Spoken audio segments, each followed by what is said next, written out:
রাজশাহী থেকে এক আপু কেকটা অর্ডার করেছিল তার বয়ফ্রেন্ডের বার্থডের জন্য। তো কেকটার আউটলুক দেখে আপনারা বুঝতে পারছেন যে এটা একটা সারপ্রাইজ গিফট।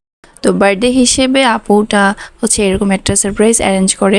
আর এই কেকটার পিকচার যখন আমি পেজে আপলোড করি, লিটারেলি অনেকগুলো মেসেজ আসে আমার কাছে যে এটার প্রাইস কত বা এরকম সারপ্রাইজ নিলে কত প্রাইস পড়বে। তো আমি সবাইকে ডিটেলসে বলে দিই। মানে কেকটা দেখতে কিন্তু অনেক সুন্দর মাশাল্লাহ। আর ফ্লাওয়ার দেন হচ্ছে এক্সট্রা যা যেরকম ছিল ওগুলার সাথে যখন আমি ফাইনাল কেকটা আর কি ভিডিও করি, মানে ভিডিও কি করব, সামনাসামনিতেই অনেক ভালো লাগতেছিল দেখতে। আই হোপ যে সারপ্রাইজটা পেয়েছে সেও অনেক খুশি হয়ে গিয়েছিল। তো আপু বলেছিল যে অনেক খুশি হয়েছে কেকটা পেয়ে।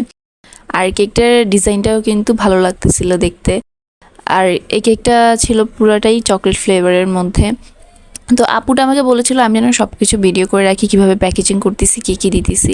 তো আমি সবকিছু কিন্তু ভিডিও করে রেখেছি। আর এটার সাথে অনেক সুন্দর সুন্দর লেটার ছিল যেগুলো আপু আমাকে লিখতে বলেছিল, তো আমি ওইটা আপুর হয়ে লিখে দিয়েছিলাম।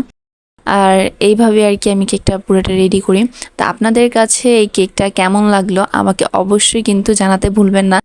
আর এরকম সুন্দর গিফট যদি আপনারা পেতে চান কারো কাছ থেকে, তার নামটা কিন্তু অবশ্যই কমেন্টে মেনশন করে দিবেন, তাহলে কিন্তু আপনিও পেয়ে যেতে পারেন এরকম সুন্দর গিফট।